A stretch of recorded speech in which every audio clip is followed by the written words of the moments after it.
Pozdrav Borasi, došao sam kući iz Zagreba, starci ne znaju da sam plav, pa snimam njihovu reakciju, pa ajmo probati. Ovo će biti tako legendarno. Samo sekund.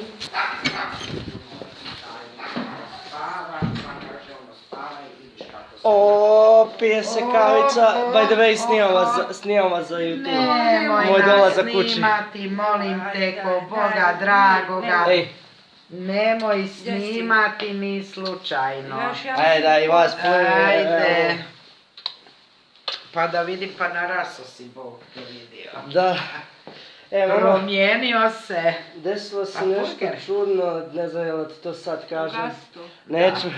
Daj, nemoj. Nemoj, stvarno nije nam do toga. Kristijan, Znači, desilo se nešto, raspoložena za snimanje. ne znam, hoćeš mi možda takvog prihvatiti ili me šalješ sad kuću odmah. Čekaj, tu si, kod kuće. Ja sam mislila da si obrio glavu. A on se je ofarbo. Da.